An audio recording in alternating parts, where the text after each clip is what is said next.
দাসপুর ১ নম্বর ব্লকের চাঁদপুর এলাকায় গ্রামের মূল রাস্তার পাশে পুকুর সংস্কার করা হয়েছে। অভিযোগ, এই পুকুর সংস্কার করাতে কোনো নিয়ম মানা হয়নি, অতিরিক্তভাবে গভীর করা হয়েছে পুকুরকে। এমনকি পুকুর পাড়ে কোনো মাটি নেই। যে নিয়মে পুকুর সংস্কার করতে হয় সে নিয়ম পর্যন্ত নাকি মানা হয়নি, আর এতেই নাকি প্রশাসনের মদত রয়েছে বলে অভিযোগ এলাকার মানুষজনের। বর্ষা আসতেই পুকুর পাড়ে থাকা গাছপালা ধসে পড়লো পুকুরে। পুকুর পাড়ে থাকা গ্রামীণ সড়ক ঝুলে আছে, নিচে কোনো মাটি নেই, পুরোটাই ধসে গেছে পুকুরে। রাস্তার পাশেই একটি বাড়ি রয়েছে, যে কোনো মুহূর্তে ধসে পড়তে পারে, আর তাতেই চিন্তায় ঘুম উড়েছে বাড়ির মালিকের। কেন নিয়ম মেনে পুকুর সংস্কার হয়নি, কেন প্রশাসনিক আধিকারিকরা লক্ষ্য রাখেনি বিষয়টার, এলাকার মানুষ সেই প্রশ্ন তুলছে। আমি মিনতি মুখার্জি। ফার্স্ট যখন বাড়ি পুকুর কাটায় সে মালিককে বলেছিলাম যে এরকম গভীর ঠিক মতো পাড় বেঁধে দিয়ে চারপাশে পাড় বাঁধা হোক, বাঁধা হয়ে তারপরে পুকুর কাটানো হোক। তারা বললো আপনারা নিশ্চিন্তে থাকুন, আপনার বাড়িও পড়বে নি, আপনার পাড়ও ক্ষতি হবে নি, এই বলে পুকুর কাটিছে।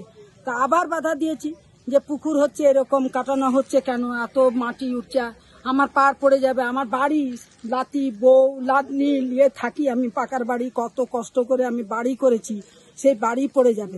না বলছে তো বৌদি তুমি সাবধানে থেকো, তোমার কিছু ক্ষতি হবে না বলে আমাকে 8 গাড়ি 9 গাড়ি মাটি এ করে দিল। পাড় এখানে মেশিন আসলো নি, মাটি দিয়ে আমাকে বললো আপনার মাটি উঁচু করে দেবো, আপনার ক্ষতি হবে না। এই নমস্কার করে আমার বক্তব্য আমি করছি।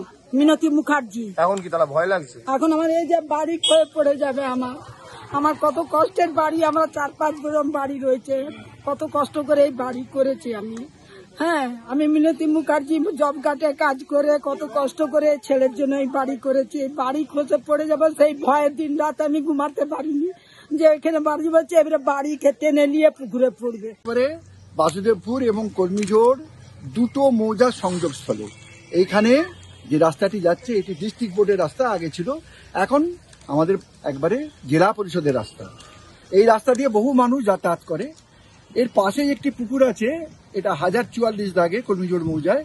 এটি মাননীয় সুভাষিস রক্ষিত এবং দেবাশিস রক্ষিতদের। তারা এই পুকুরটি সংস্কারকালে এমনভাবে মাটি কাটিয়েছেন যেটা পুরো রাস্তাটা এখন পুকুরগত হয়ে যাচ্ছে। তারা কোনো পাইলাইনের ব্যবস্থা করেননি এবং পুরো রাস্তাটা, যে রাস্তা দিয়ে মানুষ যাতায়াত করে সেই রাস্তাটা সম্পূর্ণ ধ্বংস। এর পশ্চিম পাড়েও একটি নকশাভুক্ত রাস্তা আছে, ওই রাস্তাটা যেটা দেখতে পাবেন আপনারা, সেই রাস্তাটা 8 ফুট চওড়া, কিন্তু তারও মাটি সম্পূর্ণ কেটে নিয়েছেন তারা এবং 2 ফুট রাস্তা সেটা পরিণত করে দিয়েছেন। প্রশাসনে চলাচল বন্ধ। আমাদের ছেলেমেয়েরা এই রাস্তা দিয়ে স্কুলে যায়, যারা চাষবাস করে তারা যায়, আমরা নিত্য যাতায়াত করি। রাস্তাটা সম্পূর্ণ শেষ। আমরা চাইব প্রশাসনের কাছে, আপনাদের থ্রু দিয়ে, সাংবাদিকদের থ্রু দিয়ে, তারা আসুন এবং সচক্ষে দেখুন আমরা কোন জায়গায় রয়েছি, কি অবস্থা এবং কি করে এই রাস্তাটা আবার পূর্বাবস্থায় ফিরে যেতে পারে তার ব্যবস্থা করুন। তার জন্য আমরা সকাতর পুকুর সংস্কারের তো একটা নিয়ম আছে। হ্যাঁ, সেই সংস্কারের নিয়ম এই সরাসরি সেই পুকুর সংস্কারের নিয়ম কোনো ধার ধারেনি। এটা কুয়ো খোলা হয়েছে, পুরো সংস্কারের নিয়ম না মেনে কুয়োর মতো পুকুরটাকে কাটানো হয়েছে এবং মাটিটাকে উঠিয়ে নিয়ে চলে যাওয়া হয়েছে এবং ডিপ করা হয়েছে। প্রশাসনিক ভূমি দায়িত্বে যারা আছে প্রশাসনিক তারা এসেছিলেন, তাদের কাছে আমরা বলেছিলাম, তারা বলেছিলেন যে আপনারা নিশ্চিন্ত থাকুন। বিরার অফিসের প্রতিনিধি এসেছিলেন, তাদের কাছে আমরা বলেছিলাম যে আপনারা দেখুন যাতে এই রাস্তাটা ঠিকঠাক থাকে। তারা বলেছিলেন আপনারা নিশ্চিন্ত থাকুন, রাস্তা ঠিকঠাক থাকে। কোথাও কি মনে হচ্ছে প্রশাসন কোনো গাফিলতি রয়েছে? হতে পারে, আমাদের সেটা জানা নেই, নিশ্চয়ই কোথাও আছে। তারা কেন নজর রাখেননি কিভাবে পুকুর কাটা হচ্ছে?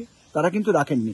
এমনকি আমাদের অঞ্চল তারাও রাখেননি, আর বিএলআরও তো রাখেনি, বিএলআরও তারাও কেউ আসেননি, দেখেননি। পশ্চিম মেদিনীপুর থেকে নিজস্ব প্রতিনিধির রিপোর্ট, এনএম নিউজ। আরও খবরের আপডেট পেতে সাবস্ক্রাইব করুন আমাদের ইউটিউব চ্যানেলটি আর বেল আইকনে ক্লিক করুন নোটিফিকেশনস পেতে।